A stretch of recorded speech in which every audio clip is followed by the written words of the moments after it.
Parsons was going to be able to rush the passer as well as he did. You're the only person I've ever seen to ever say that Micah Parsons could be a put his hand down guy. So I need that question answered. The OC. And Boss, man, so much happened today that's symbolic, man. I can't wait to talk about it. Day 4.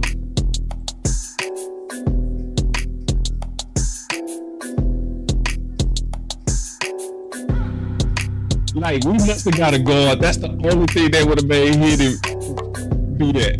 That's it. He know. He know. Because he been watching Twitter, man. Yeah, man. Lord have mercy. Down to business.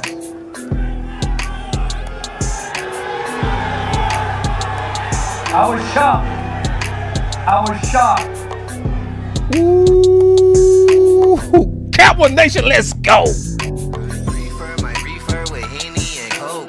Please don't be stingy, got plenty to smoke. Show up and act up and back to the crib. I do not stun, I just rap what I live. Seem like they doing the most for the clout. Did what I said so they know what I'm about. Show up and act up and back to the crib. I do not stun, I just rap what I live. Boss, show me. I will today. Boss, show me. All right. So we gonna talk about the running back room. And is it really all on the shoulders of the offensive line? Yes, it is. And can they save it? We gonna talk about it. I'm gonna prove it. Let's go. Shot it. Fight for. See, that's how to go out. Don't go out, just sit back. Yeah. Oh, I'm gonna take Matthew Golden. No, fight for. You wanted physical. You said you wanted physical. Fight for it. Man, let's go. Obviously, I'm gonna recap and talk about day 4 too, man. It's gonna be a good show, man. Y'all sit back. Trust me.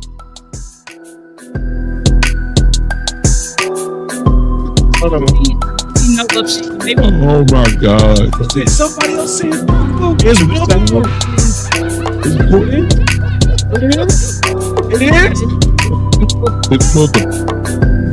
Boss Cowboy Sports, where your voice matters. Let's go, man. Let's go.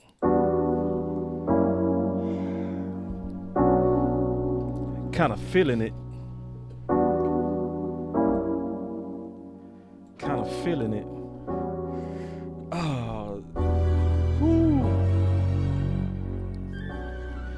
All right, so I would say I'm gonna start off with training camp 4 before I get into the content, man, about these running backs.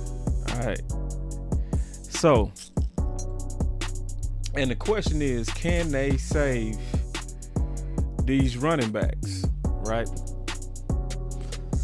And that's gonna be interesting, but before I get into that, and I'm gonna just show you, right? Because that's what I do, right? And that's important. And see, the thing is, man, I'm gonna be all the way honest. The whole goal, evidence gotta become important again. Proof gotta become important again. Facts gotta become important. It's too many people that can just turn on the mic and start giving opinions, and they ain't gotta show you nothing. But we gotta get back to a day to where actually showing you facts, not saying facts, showing you facts, showing it to you, actually become the first thing. But I want to kind of talk about, obviously, day 4, because day 4 was very interesting. I'm gonna just kind of highlight a couple of things. First is down to business.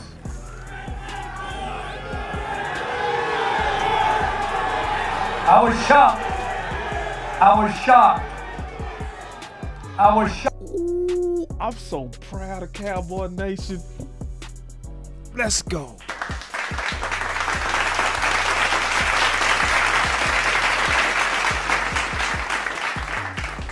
Shout out to Cowboy Nation. They was like, we don't want to hear it. Pay Micah.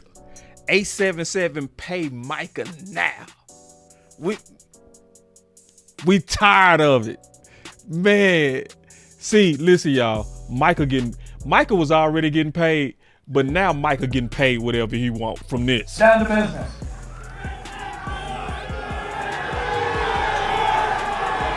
I was shocked. I was shocked. Man, let's go, man. Let's go. So this is what I said. We all knew Micah getting paid, but yeah, Micah getting paid. That's all I needed to see. Our voice matter. He getting whatever he wants. Trust me on that. Trust me on that. See, this is the thing. This is what I gotta say about what just happened with them booing and basically saying that we don't want to hear it. Pay Mike. It's some symbolisms in this whole thing. So you had the real fans that didn't want to hear it, that's angry, that's tired of the distractions of using your best players as leverage. Then you had the cheerleaders behind him smiling. And it didn't matter what he said or what he did, they was go cheer anyway. That's so symbolic. So you got fans, I'm gonna say it right now. You got two sides. You got cheerleader type fans and you got other type fans that's just like, listen, we're gonna express a lack of satisfaction with how you do your business. We love you, Jerry. You still Uncle Jerry. You still Granddad Jerry. You still family, but we don't like what you do. But then you got the cheerleaders in the back. Jerry stopped talking and what they start doing? Cheering. Because to some fans, front office can do whatever they want and they go cheer anyway. They can do whatever they want. And then the cheerleaders a lot of times get mad at the fans. They get mad at those fans that was actually booing and saying, pay Micah. So I'm the fans that's in the crowd. I'm not the cheerleader fans. And most of the people that follow this channel are also those types. The executives, y'all those types. The people that's like, nah. Go get the one tech, quit playing. Quit telling us that Revel is ahead of Diggs when we got eyes and we can see. You know? So when I was looking at day 4 and I was watching, and that was the number one part. And I also want to say this too, before I start getting into the content. Shout out to Diggs. Because Diggs is the leader that started this. It's a reason why they felt comfortable booing, because they saw Micah there. See, Micah faced Jerry. Micah got on the mic with Diggs, and they also defended themselves against the machine of Jerry. So on DLLS, they talked about Jerry Jones has met his match in Micah Parsons and Trayvon Diggs. Now, it's content creators that'll tell you that Trayvon Diggs and Micah are not leaders. Show you how much they know.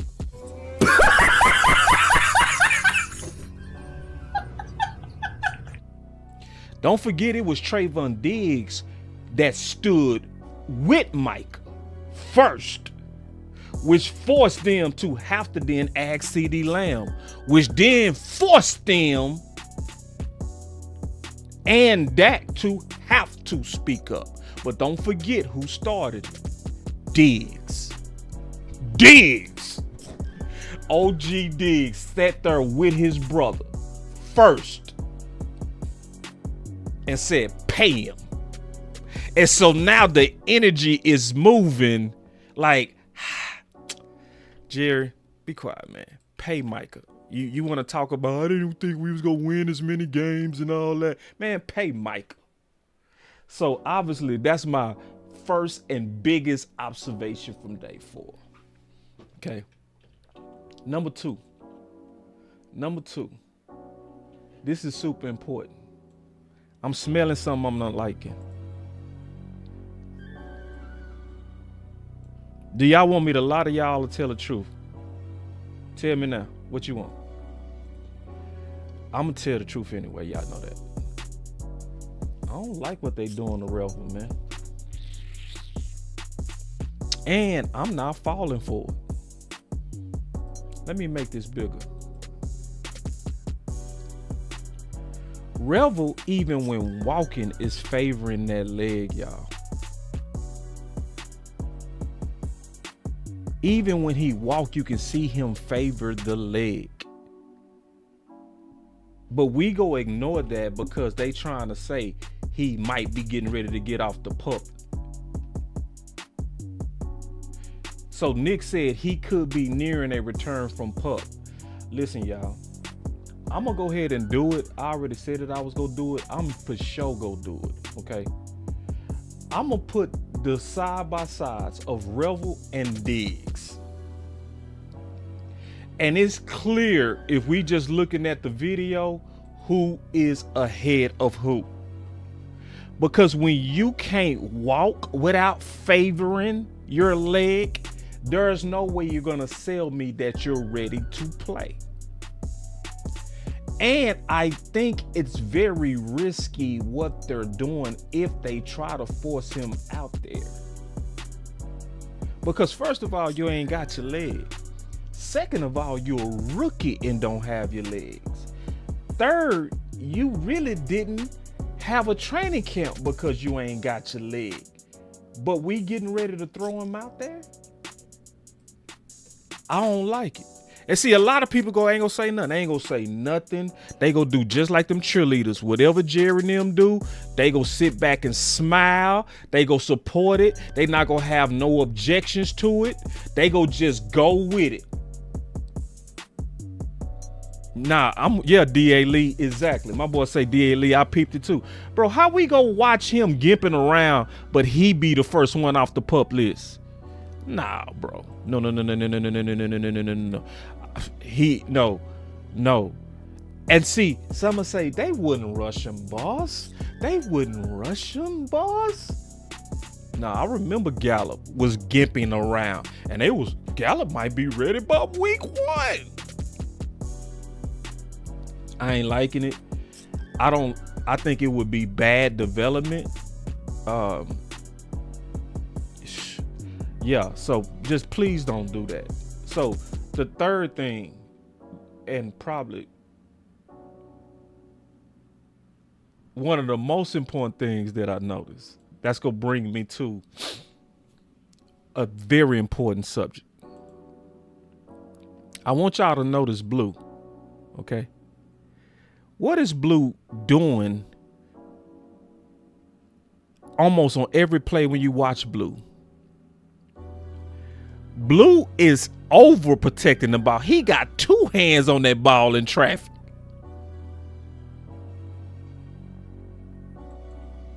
Why is that important? Why is that observation important? The same reason I'm happy for tomorrow. I'm so happy the pass coming on because now we get away from the optimism.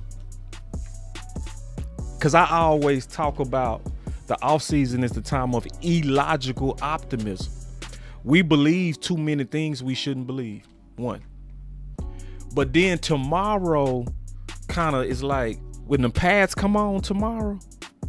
See, now all these over embellished theories are gonna start being exposed, and we can start having some real football discussions. But it was a lot of mama bearing going on Blue. A lot of mama bearing. When that coach came out and critiqued him, it was a whole lot of people that ran to defend Blue. And it was like a mama instinct to me.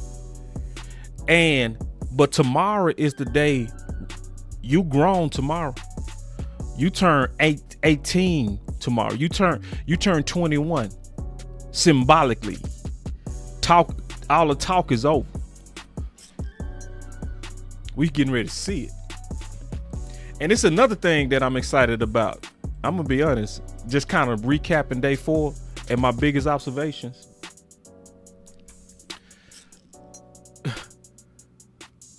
And I mean this, I'm gonna just be honest, man. I'm a defensive player. I love defense. I'm gonna be all the way honest. I'm just sick of offense being able to do this, where you hit in the backfield, but y'all get to run through and act like y'all would have made a move on us. Nah, man, I'm so sick of that. I'm so ready for, and listen, I don't want you to hurt nobody defense, but I'm ready for y'all to lay the wood. I'm so ready. I'm so sick of them running through y'all like, ooh, I would have put, But that's the defense in me, man. Yeah, and D.A. Lee, you right. We gotta. And what D.A. Lee said this perfect. He said when they start selling hope, we gotta stop buying it. Yeah, fake hope. I'm with the cool. I'm cool with real hope. I ain't with the fake hope. So now, dealing with training camp. Those are my big observations on up to day 4. But the big thing also is this. Hold on real quick. Let me pull this up. I think I got the wrong thumbnail. Y'all give me 1 second.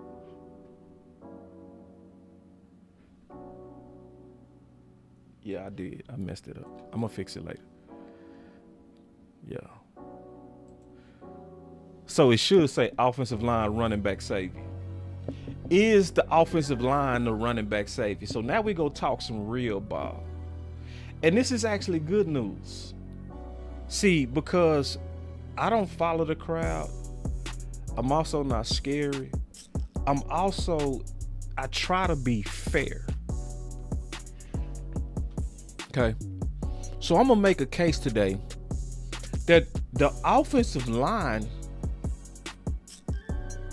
actually might be the savior of the running back room. Okay. With Booker being the key piece.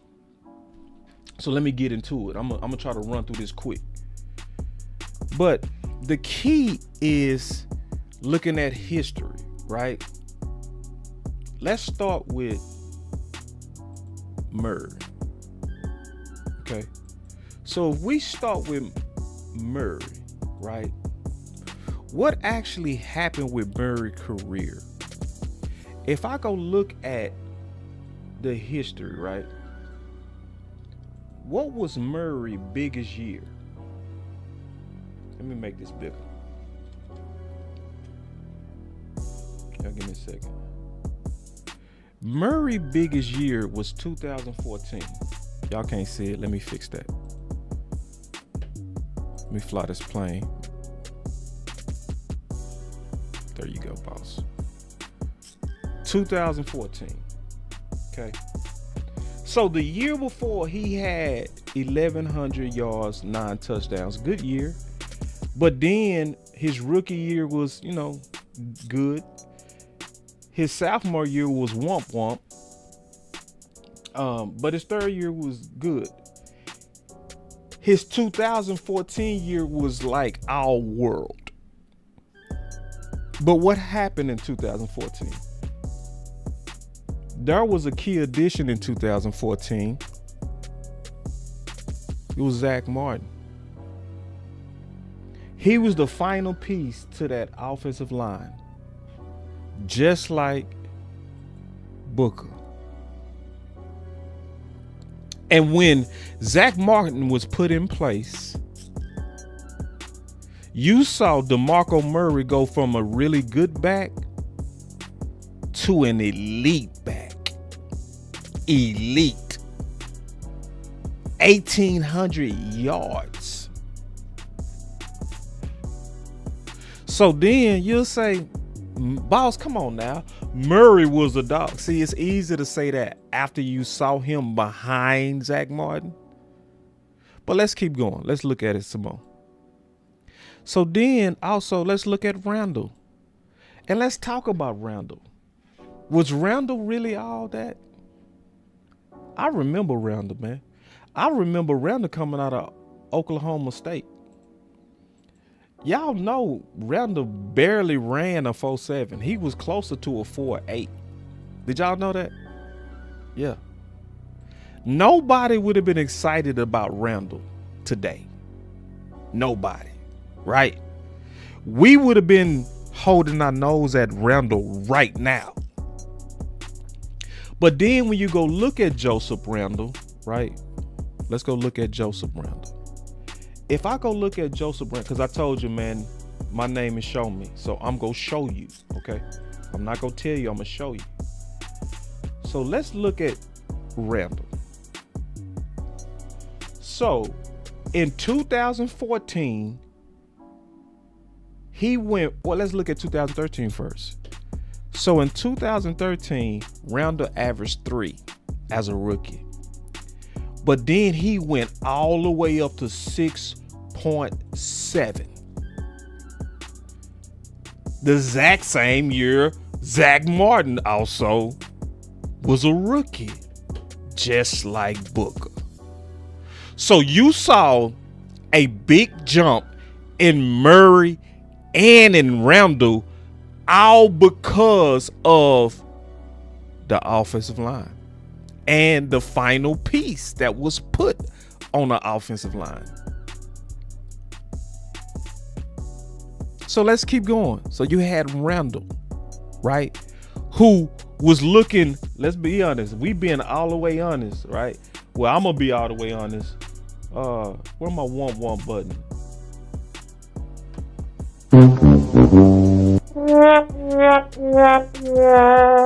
And then also let's think about also what happened when we went up against Seattle, who was the Super Bowl champs. Was that Randall and Murray that bullied them? That was the offensive line. That's how we went to their house and smacked them. It was not the running backs.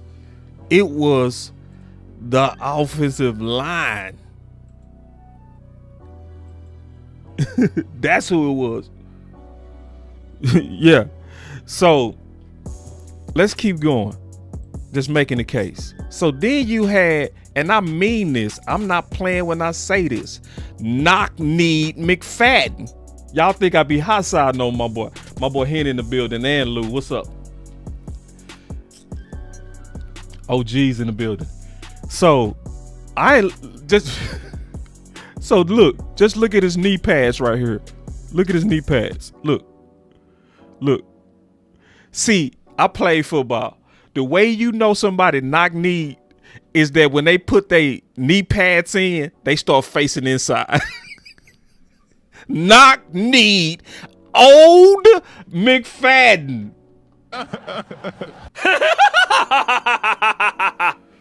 Let me look at knock-knee.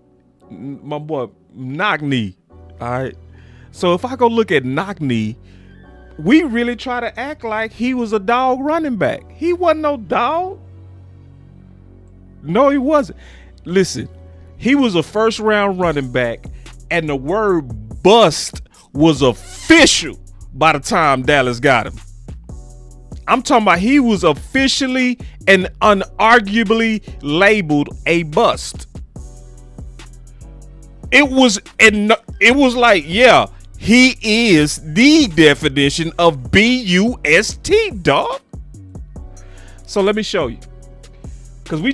So I'm showing you the running back room really wasn't all that, right? I'm making the case for maybe this running back room with that offensive line might do something. That's what I'm trying to get y'all ready for. It might do something. Let's look at it. Let's look at knock-knee. Knock-knee. Look at that. Well, let me go back. Knock-knee. Hold on. So in 2008, 499 yards. In 2009, 357 yards. Where my 1-1 button?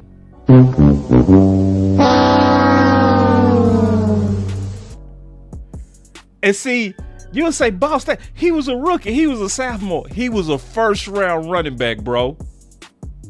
And see, when a first-round running back, his first 2 years, only give you 900 yards, they already start whispering B-U-S-T.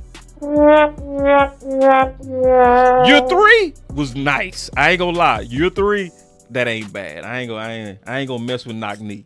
Knock-knee had close to 1,200 yards. But then after that, knock-knee fell off a cliff and was injury prone. So he only played 13 games that year. So that year was actually good. That was that 2010, that was good. 2011 only started 7 games and played, so he was injured. And then in 2012, womp womp, started 12 games, played in 12 games, only had 700 yards.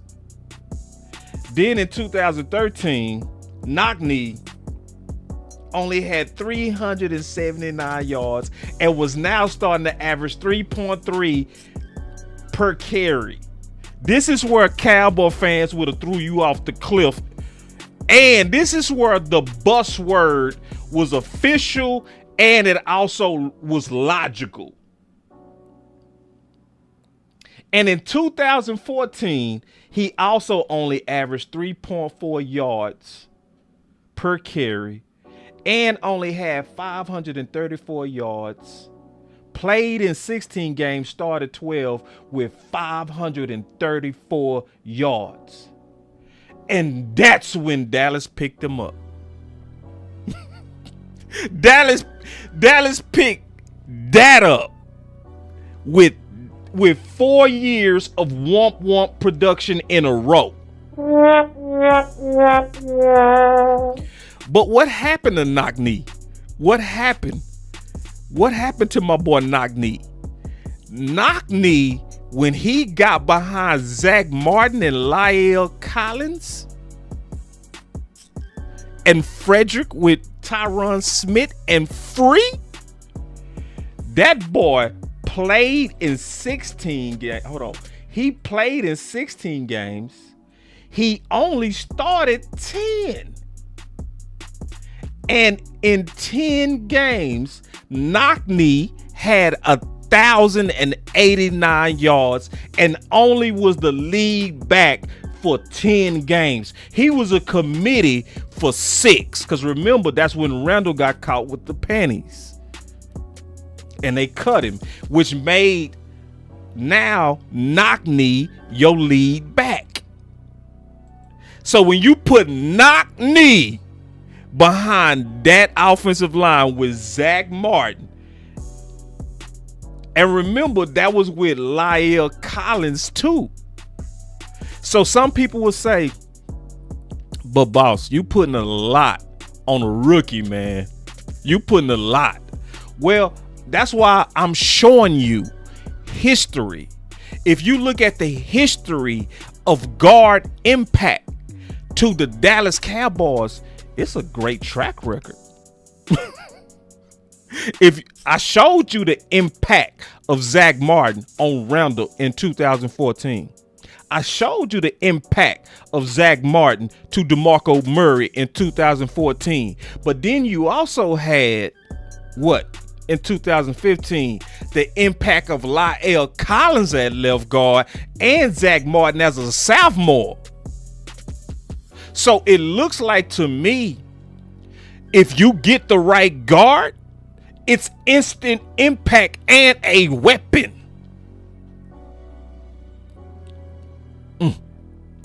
So it's exciting, man.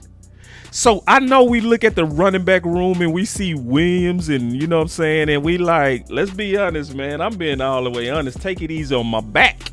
Take it easy on my back. My boy look like he running in mud, man. He don't really look like But if knock-knee was able to get going, you hear me? If my boy knock-knee behind that offensive line was able to rewind time, there is a chance we might be all right. That's what I'm trying to tell y'all. Now, I ain't gonna act like, I'm not gonna be crazy enough to act like a running back don't make a big difference, because it does. Nor am I minimizing the position of running back. I'm not doing that. But I'm trying to prepare us that there's a chance that we might be solid in the running back room, but because of the saviors and putting it on their shoulders. And remember, that's exactly what Brian Schottenheimer said. Hey, my boy Henny in the building, man. Henny be preaching, man. Listen, y'all, if y'all not following Henny, you tripping. That boy Henny low-key one of the best in the space. I mean that too. Henny might not get all the recognition he deserves, but Henny go hard. Henny, man, he like, you know, you might think he just a stat nerd. No, he's a football dude. He combined it all. I just want to say that about my homie. So, yeah, and I agree with you, Hen. He say 12th overall picks deserve big expectations. Book got it. I agree, bro. And I think we getting ready to see it. Bro. I'm being all the way honest. That's also why what my boy West Coast said was dangerous to me. When he said, man, get that ball to Pickens and CD. They our best weapons. They might not be our best weapons.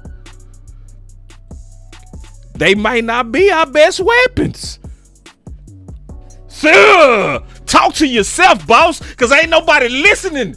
Talk to you. Huh? Pickens might not be your best weapon. It might be like, it might be Zach, it might be Booker. See, don't get so pass happy, Cowboy Nation, that you forget that your guards in the past was dynamic weapons and saviors. They was saviors. Yes, I said it. That offensive line in 2014 was the savior, dog. Don't you ever forget that. That defense was bad, man. That defense was full of no names. It was no names on that defense, but who carried them? Who carried the squad? See, my boy Lou say the offensive line is the least appreciated and the last congratulated. Not over here, dog. I know too much football to disrespect the value of offensive line. I know football way too much. And I put it like this. We could not blame the offensive line in 2014 when we lost that game. They did their job. DeMarco Murray fumbled twice in the open field with big runs because of them. They did their job. It was not the offensive line fault at all that we didn't move on. And we would have faced Seattle next, who we already bullied. Let's go, man. Clap it up. Clap it up, man. Clap it up for your offensive line. Let's go.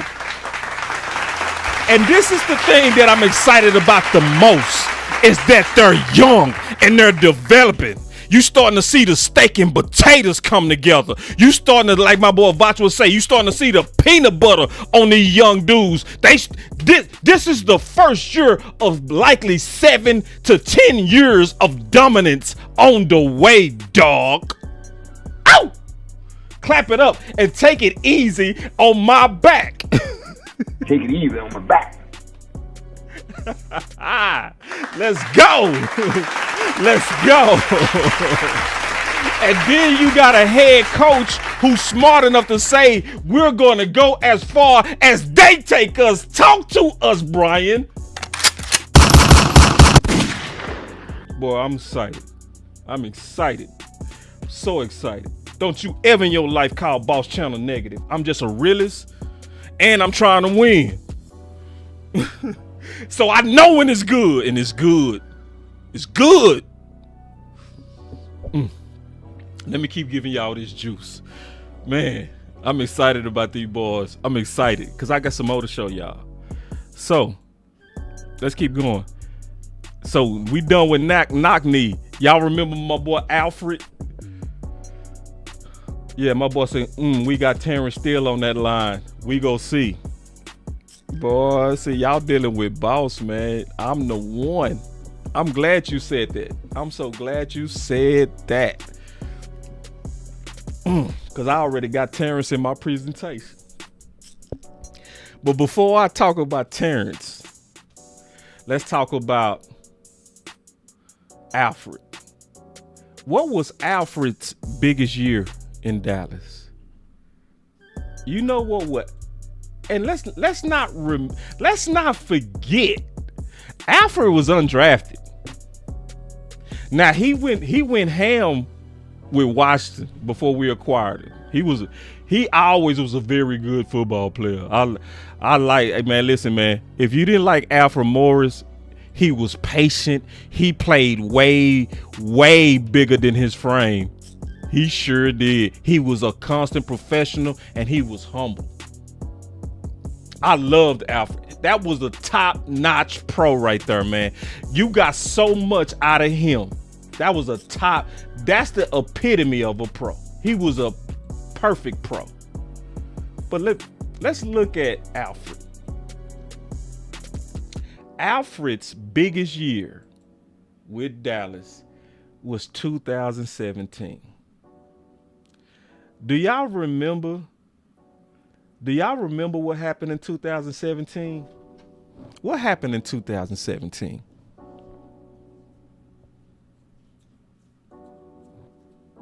Let me change the vibe a little bit.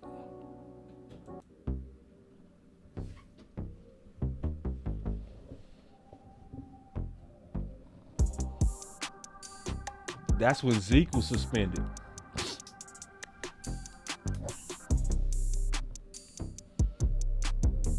And so Alfred Morris had to start 5 games because Zeke was suspended 6. And even with Zeke suspended for 6 games, Alfred behind that offensive line averaged 4.8 yards per carry.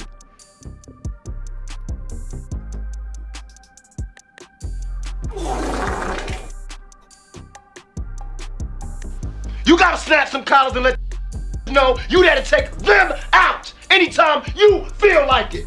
You gotta get the ground beneath your feet, partner. Get the wind behind your back and go out in the blaze if you got to. How many of y'all will be mad at 4.8?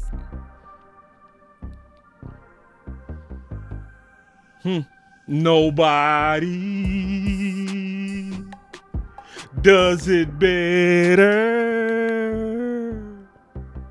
My boy only started 5 games and had 547 yards.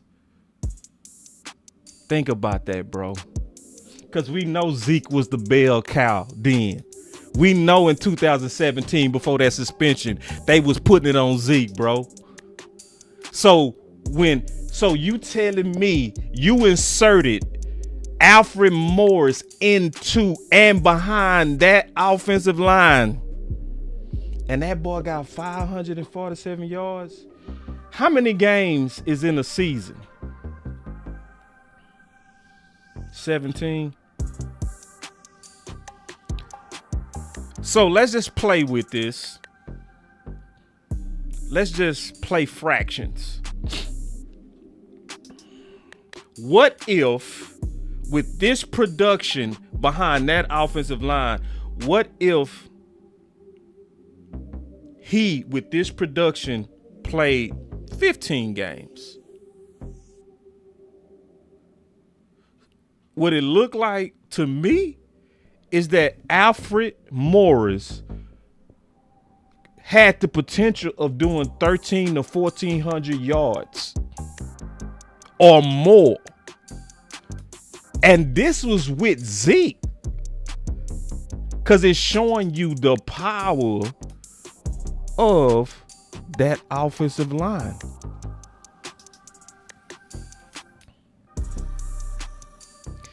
And see, this is the best part. Some of them dudes starting to get some season on them. See, everybody already starting to kind of whisper the year 2 bump that's already starting to show with Tyler Guyton. But what do you really think if we got some vision and we can say, if he took a bump like that between year 1 and year 2, what is he gonna be like in year 3? What is he gonna be like in year 4? Okay. What about the bump Take it easy on my back. Take it easy on my back. Mr. Nasty Time. Oh, Mr. Nasty Time. Man, what you think you finna say, dog? Still. So, one of my brothers said something, and I respect all the comments all the time, even when we disagree. It's part of it. He said, we still got Terrence Steele on the line. I'm gonna have to see that. Well, let's talk. Let's just talk. We're gonna talk ball. I think one of the major problems with Terrence Steele, to be all the way honest, was how he was used by Mike McCarthy. With Dak,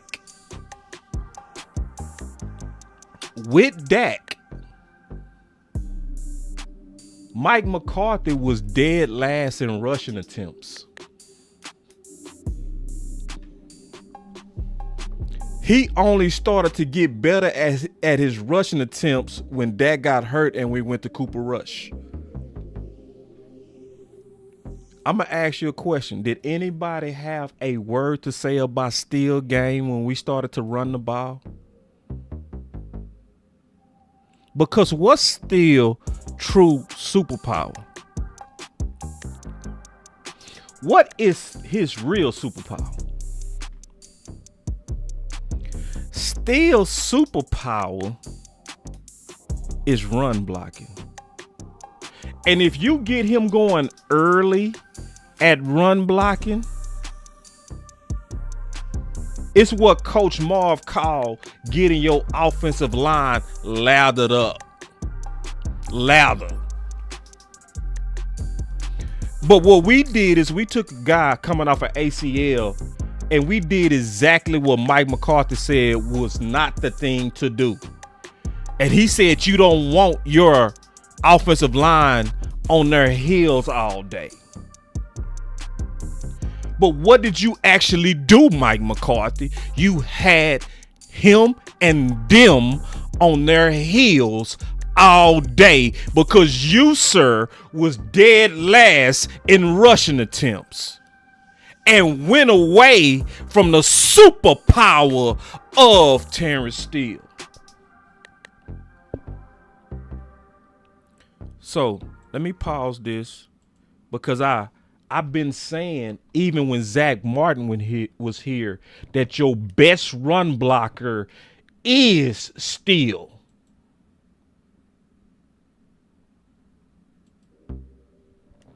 So if I look at Steele, besides Zach Martin, it's nobody close. It's nobody putting up film like this where he demolishing boys. All right, let me show y'all something else too. Because I told y'all, I'm Boss Show Me, bro. I'm going to make it popular again to bring back proof to what you're saying. It's too many people that's very comfortable with opinions with no proof. And they'll call it facts and still be lying. So, listen, your boy done went to next gen stats. Let's just look and use our common sense. In 2021, Zeke and Pollard was the top duo in the league. Let's just look and just use our eyes and just say, where was the success coming from?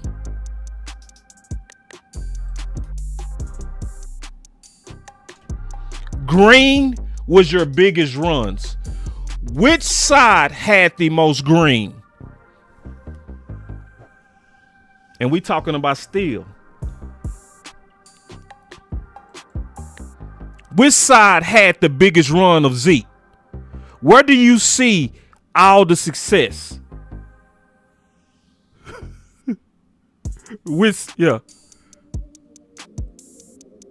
That right side. Who was on that right side? Zach Martin and Steele.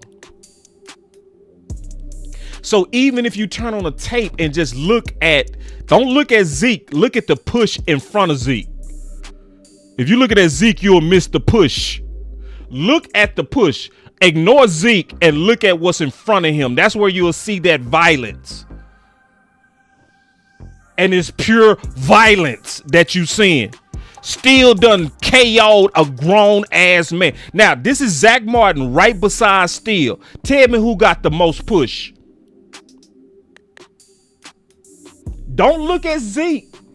Look at what's in front. Don't look at Pollard right here. Look at what's in front of him. And why did he hit this big ass run?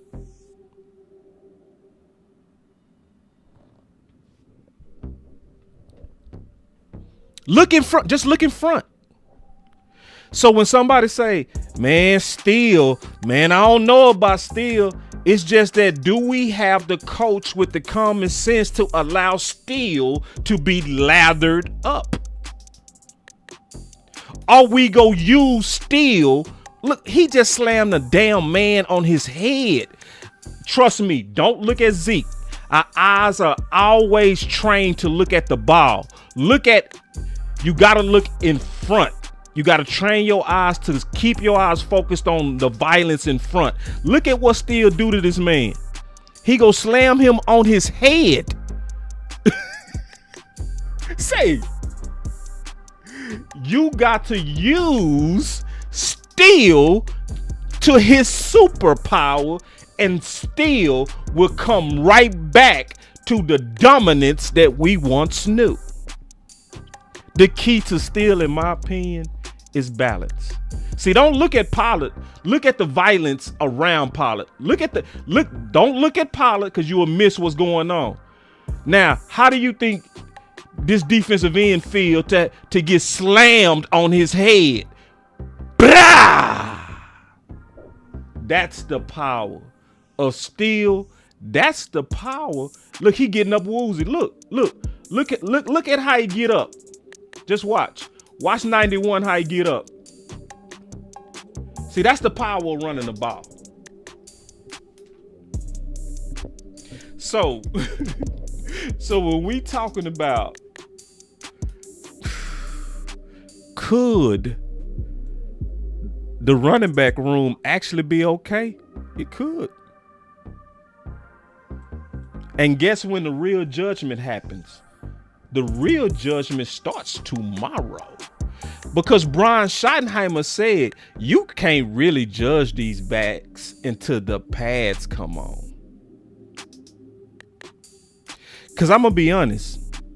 Right now, without the pads, Williams is not exciting to look at. But with the pads, he might be the best one to look at. Because he's a physical runner. So he's not going to look as sexy as the other guys in this format. Miles Sanders right now, he looked the smoothest to me, just being honest. If I was grading him off shirts and shimmels, my boy CFT with the raid, man. I see y'all coming in the building, man. Welcome all the people that's coming over from my brother CFT. So if I was judging just the eye test of shirts and shimmels, not the pads, the guy that seemed like he got the best balance, vision, and the type of back that Brian Schottenheimer used in the past, he was usually using backs that was physical and had some type of size to them. So that's why tomorrow is key.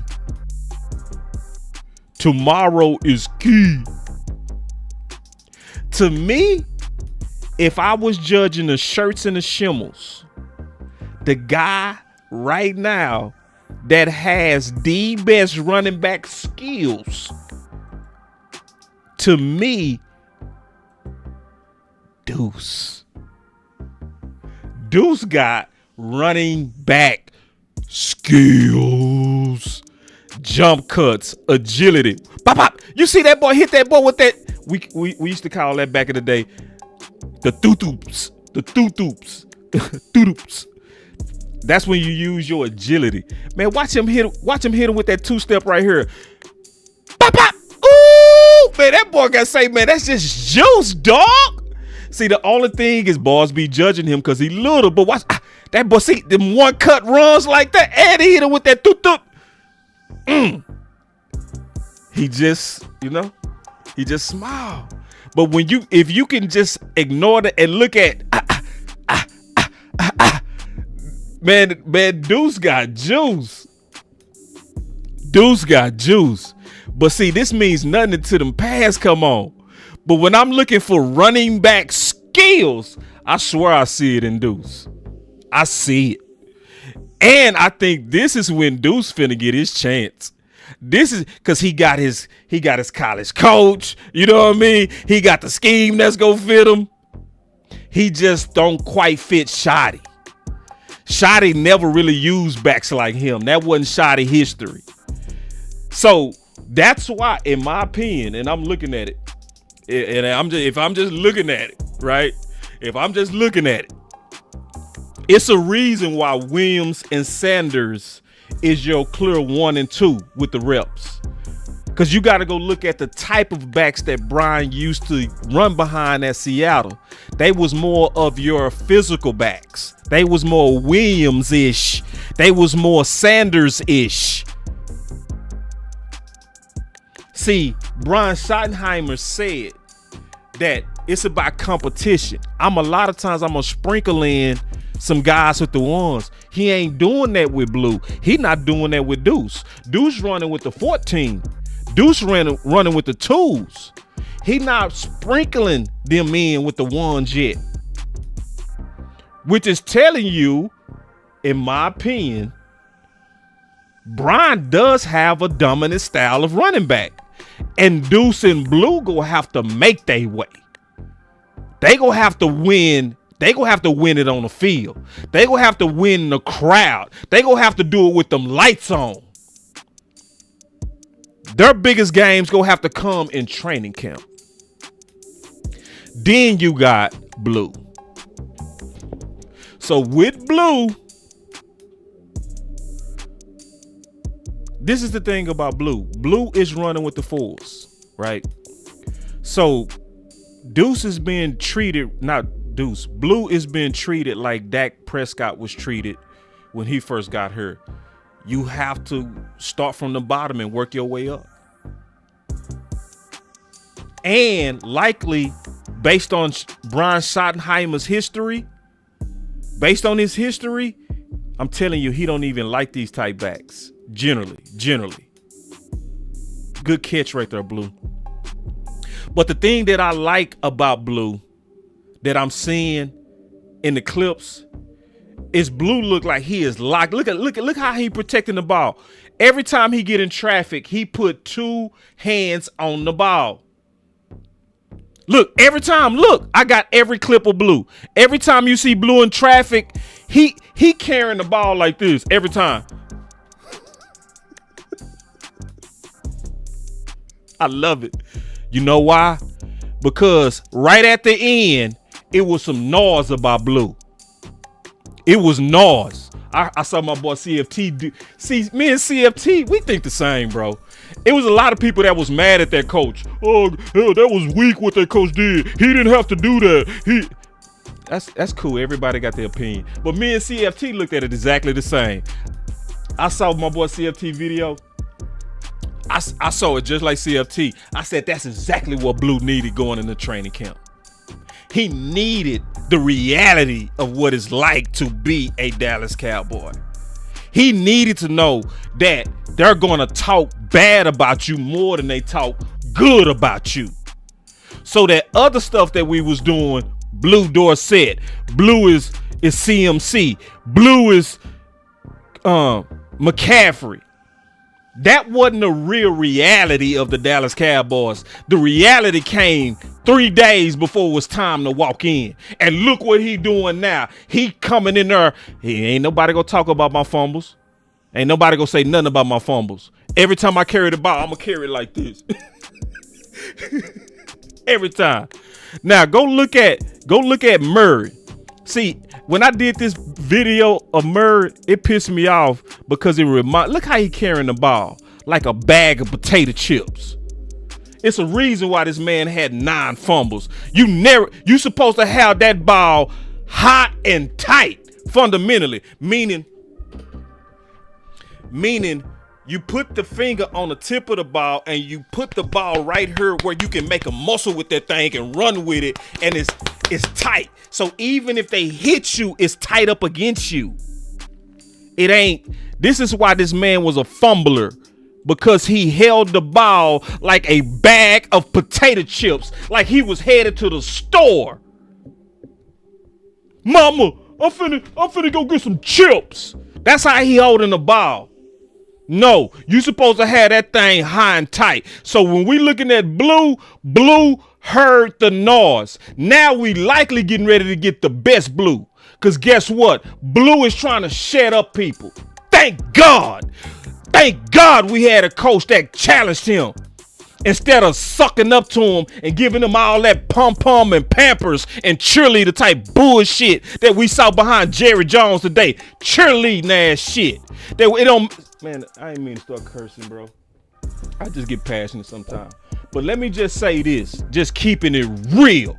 Man, what are you? Are you a cheerleader or are you a fan? Because the real fans was in the back. They wasn't the cheerleaders.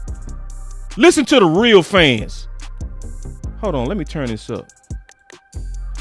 Hold on, man. Let me turn this up. Because I got to hear the real fans right now. I be getting too crook, y'all. I be getting way too crook. Hold on. Let me turn this up, man. Ended up with the record that we had. I never saw that coming. Hold on. Let's listen to the real fans. Listen. Down to business. Yeah! I was shocked. Them boys said pay Micah, but look what the cheerleaders doing. They cheering anyway. Look what they doing. They cheering. That's what we was doing the Blue. We were just cheering for him. Me and CFT was like, stop cheering for this man. Give that man the reality of what it's finna be like. That's what me and CFT said. Stop all that babying him. And so guess what? We likely getting ready to see the best Blue. Now I'm ready to see Blue. I'm ready to see you now, Blue. I ain't want to see you with all the sucking up that was going on. I want to see you now. That some men done talk to you. Now I'm ready to see you, Blue. So anyway, I just want to give y'all, man, my theory on why I actually feel okay about the running back room. I do. I feel okay about it because history. And I showed y'all the history. I showed y'all that when we made the offensive line acquisitions, it made all these average ass, knock-kneed, okay ass backs put up some ridiculous ass numbers. And I'm talking about every one of them put up ridiculous numbers. Murray went from 1,100 to 1,800. You know what I mean? This dude was averaging 6.5 per tote, and he only ran a 4.8. This dude was knock-kneed old and was an official bust and got 1,100, close to that in 10 games. And Alfred Morris had about close to 600 yards in 5 games after the suspension, all behind the offensive line. So you telling me I ain't supposed to be some kind of way optimistic because of the upgrade that we have and the final piece of Booker? You crazy, bro. I am optimistic. Now, it still show me, but I'm measuring this Kool-Aid and I feel good, bro. This boss show me. Can't wait till them pads come on tomorrow. I love y'all. I'm out.